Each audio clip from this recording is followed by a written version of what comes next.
God, the most gracious, the most merciful. Assalamu alaikum, peace be upon you all. My name is Amirah AbuLughod, and I am a farmer at Stony Point Center, Stony Point Conference and Retreat Center.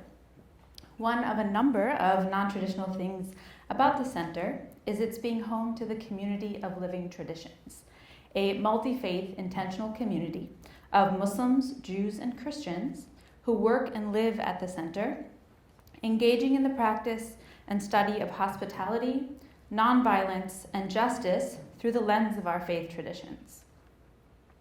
It is also home to a small-scale farm where we grow food as a form of hospitality to feed and nourish our guests, and a space to engage the people and land where the food is grown. So we've been asked in these flash talks to present to you a problem or a challenge as it relates to food and faith and race. And in this short amount of time, I won't even be able to scratch the surface of this topic, but I want to bring to you the challenge of the land itself. And Stony Point Center is in the lower Hudson Valley, and it's is owned by the Presbyterian Church. What's missing from that description of place, and is often missing from our description of place, is that Stony Point is actually just the northernmost part area of land originally belonging to the Ramapo Lenape Nation. The original inhabitants and original stewards before being dispossessed of their land through the establishment of the United States of America. We, as the community of living traditions, are attempting to face the challenge of offering hospitality and growing food on stolen land. Land that has been and continues to be violently and systematically taken from the people indigenous to it. So now, before I elaborate on the tangible work of addressing this challenge, I first want to emphasize that our engagement with the Ramapo Lenape Nation has been built on years of individuals having relationships with tribal members and our multi-faith community cultivating genuine relationships with the tribe.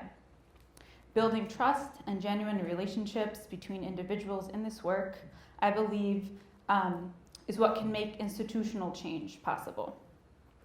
So now on to the work of addressing the problem. As you might imagine, similar to most indigenous communities, their access to land, especially their own, is very limited, if at all. And it's true for the Ramapo as well, as they continue to battle to keep their ceremonial grounds. So when we were approached by the Ramapo with the ask of opening up garden space at Stony Point Center in order to grow fruits and vegetables for their own community, we said yes, and entered into an intersectional partnership with Showing Up for Racial Justice New Jersey and the Ramapo Lenape, and have completed one season of this partnership. Sharing land in this way is symbolic, but by no means institutionally permanent. While it is a stretch to call this reparations, our organizational efforts to model sharing land with local indigenous community has the potential to influence the practices of Presbyterian and other land-owning faith communities nationwide, I should say. Due largely in part to this partnership, the first of these efforts is actually in the works as we speak.